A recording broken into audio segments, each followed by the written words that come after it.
See you in the land of Mordor, death awaits you at the border. Pass on through the gates of Thun, destroy the ring of power and wonder. Welcome back to the lands of Middle-earth, looking at Lord of the Rings strategy battle game. Today we are looking at the Warg Riders. I have quite a collection of Warg Riders. I have 13 Warg Riders and 15 wargs to go with it. The first box set you see here, I paid $25 for. These guys are all plastic. You got 6 wargs and 6 Warg Riders. I tried to paint them different colors because I get tired of painting this stuff all the same. And it was fairly easy to paint and put together. The wargs come in 2 pieces. Plastic's always easy to paint and to glue on. Then I bought the blister packs. I paid $6 for each blister pack from Fan of the Sport. I think I got the box set from Fan of the Sport as well.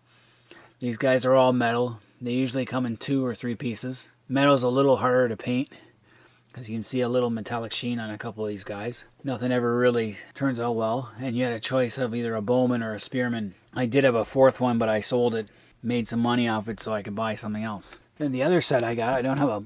See the other box set I got in the corner there, I don't have the actual box. This one belonged to my friend Sean. He painted it all up. Really good paint job. And then he gave it away to another mutual friend of ours, and that friend, when he was moving, didn't have room for all his Lord of the Rings stuff, so he gave it to me, his entire collection, for like 35 bucks. And this was part of it. It is missing 2 of the Warg Riders. So the question is, what is a warg? In Peter Jackson's movies, wargs were like huge. They didn't look like wolves as much as they looked like a cross between a wolf and a hyena. They were more hyena-like. And you see them throughout the 2 towers, and they make appearances in Return of the King and the Battle of Pelennor Fields and the Siege of Minas Tirith. You see a whole bunch of wargs. But the truth is, you only see wargs in the book, The Company of the Ring, Carahadras Pass, and they come back down. They do run into wild wargs who are looking for them. Gandalf does something and makes a tree behind them go on fire, and Legolas slays one with an arrow, and it turns out to be an actual warg. And the rest kind of flee. Now wargs, when you slay them, they disappear. Their body dissipates. And we'll get into that in a minute. So that's the first time you actually see wargs in Lord of the Rings in the book. And then you don't see them, you don't hear about them again until the Battle of the Fords of Isen, where there's wolf riders in the plains. In the movie, they have wargs chasing King Theoden and his company on their way to Helm's Deep, and Aragorn gets tangled up into one and falls over a cliff, which is pretty further from the truth. There's no actual wargs present in the Battle of Helm's Deep because it's too enclosed of an area. They were more of scouts and skirmishers, picking off isolated groups. That would be their role, spreading fear and terror before them. And that's all you see them in the book. In the movie, in the Return of the King, they're there. They're huge, they're ferocious. You wouldn't want to deal with them. But most of these things would have been werewolves, who are bred and trained for combat. They're employed in large numbers as trackers, scouts, or as harassing enemy armies. They would serve as mounts for orc raiders and orc lords. Mostly raiders, because you got to think about this. It's like a jockey. They would take the smallest orcs or goblins and put them on a wolf, a large wolf. And that would be how you would do it. Now in Tolkien's world, wargs are bred from cursed orcs. Unusually large and fierce, they're also more intelligent than their canine ancestors. They serve as mounts for orcs and as guards and scouts for Morgoth. Being artificially long-lived undead, the spirit that inhabits a warg's form dissipates when the body is slain, and in turn the body disappears. This is what happened in the book, The Fellowship of the Ring.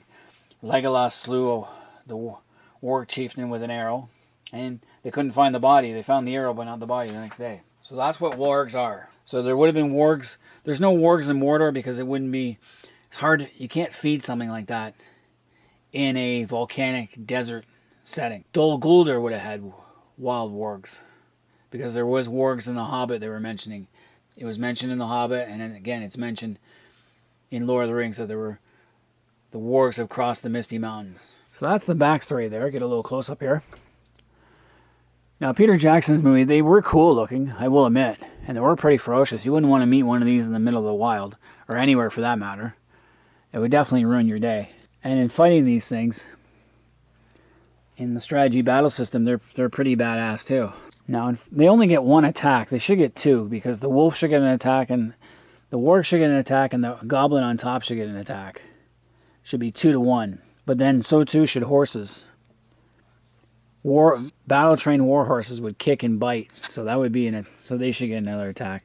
but they do get the charging effects. Now, what can you use these guys for? Well, like I said, you can use them as scouts, trackers, harassing troops.